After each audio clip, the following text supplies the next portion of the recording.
बहन के मन की बात का नहीं था रावण को बोध। सीता हरण का विचार था, शूर्पणखा का रावण पर प्रतिशोध। नमस्कार, मैं नीतीश भारद्वाज। मैं आपको सुनाने वाला हूं शूर्पणखा की अनसुनी कहानी। लंका में शूर्पणखा प्रतिशोध की आग में जल रही थी, लेकिन उसे प्रतिशोध श्री राम से नहीं बल्कि अपने भ्राता दशानन रावण से लेना था। बरसों से उसके मन में एक ज्वालामुखी धधक रही थी, जिसकी आग जल्द ही लंका को भस्म कर देने वाली थी। अश्रुपूर्ण नयनों से अपनी आप बीती वो अपनी भाभी यानी विभीषण की पत्नी सरमा को सुना रही थी।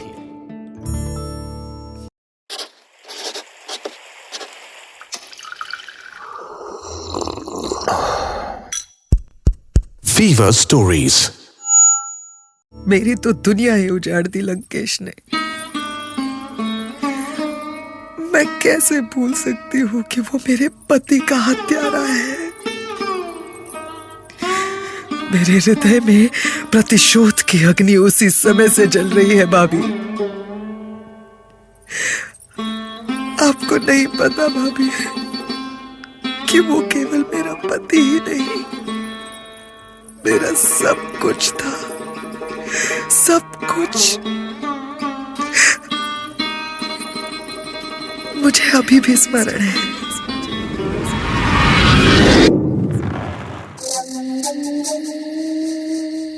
मुझे आपसे कुछ बातें करनी है शूर्पणखा के संबंध में। मैं उसके भावी जीवन और विवाह के संबंध में कुछ कहना चाहती हूँ। वो किसी से प्रेम करती है स्वामी। प्रेम? कौन है वो? अश्मपुरी का सरदार विद्युजीव। वो विद्युजीव? किंतु शूर्पणखा ने मुझसे अभी तक कुछ बताया क्यों नहीं? शायद इसलिए कि कहीं आप उस प्रेम में बाधा न बन जाए। यही तो भ्रम है उसका। लंकेश अपनी बहन की खुशी के लिए कुछ भी कर सकता है। तो क्या आप वो जो कर रही है उसका समर्थन करते हैं? अवश्य। इसमें समर्थन ना करने जैसा क्या है?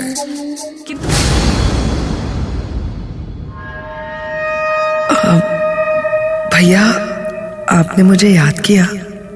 हाँ बहन, तेरे कल्याण के लिए ही याद किया है। क्या कोई विशेष बात है? हाँ, आज मैं तुझसे तेरे प्रेम जीवन की बात करना चाहता हूँ। हाँ भैया। मैं जानना चाहता हूँ कि क्या मेरी भगिनी किसी से प्रेम करती है? कैसा प्रेम? अश्मपुरी के सरदार विद्युजीव से?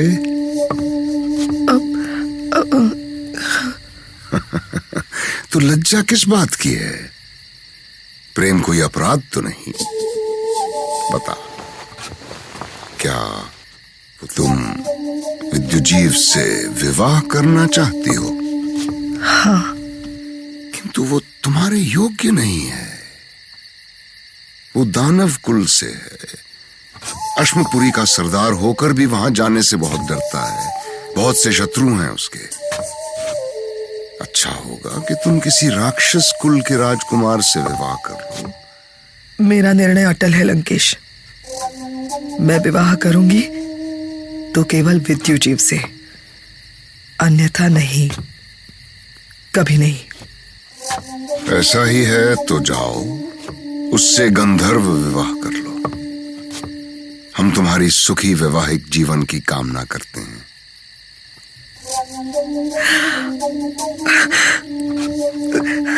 भैया, रक्षेंद्र, मैं आपकी जय हो, आपकी जय हो। लंकेश ने मुझे विवाह की अनुमति तो दे दी, किंतु उनके मन में कुछ और था। फिर क्या हुआ शूर्पणखा? क्या हुआ विवाह के बाद? अश्मपुरी में मैं सुखपूर्वक रह रही थी, तभी एक दिन लंकेश के आने की सूचना मिली। उसकी सेना ने पूरी अश्मपुरी को घेर लिया था। अपने पति को बचाने के लिए मैं स्वयं कटार लेकर अपने भ्राता से युद्ध करने के लिए निकल पड़ी, किंतु उसने मुझे बंदी बना लिया। फिर मेरे पति से अश्मपुरी को लंका में मिलाने और रक्ष नीति स्वीकारने को कहा। जब मेरे पति ने ऐसा नहीं किया तो मेरे सामने ही उसका वध कर दिया। तुझे मरना होगा विद्युजीव। जो लंकेश की शरण में नहीं, उसे जीने का भी अधिकार नहीं। ओ शूर्पणखा, कैसा अत्याचार हुआ है तुम्हारे साथ। लेकिन मैंने अश्मपुरी में ही प्रतिज्ञा की थी कि लंकेश से जब तक अपने पति के वध का बदला नहीं लूंगी तब तक चैन की सांस नहीं लूंगी। और तुम्हें लगता है कि आज वो दिन आ गया है? हाँ, राम के सामने लंकेश नहीं टिक पाएगा और उसकी भी वही दुर्गति होगी जो मैं चाहती हूं। मेरा आयोजन सफल होने जा रहा है भाभी, सफल होने जा रहा है मेरा प्रतिशोध। आखिरकार वही हुआ जो शूर्पणखा चाहती थी, या ये कहिए समूचा ब्रह्मांड चाहता था। शांति के सारे प्रयास विफल होकर युद्ध आरंभ हो रहा था। यहां श्री राम, लक्ष्मण, सुग्रीव और विभीषण युद्ध व्यूह यानी वॉर स्ट्रेटेजी पर काम कर रहे थे, तो वहां रावण अपने रथ पर सवार होकर अशोक वाटिका की ओर बढ़ चला। अशोक वाटिका पहुंचकर अत्यंत गंभीर मुद्रा से उसने देवी सीता को एक सूचना दी। उसने कहा, ये मैं नीतीश भारद्वाज आपको बताऊंगा अगले एपिसोड में।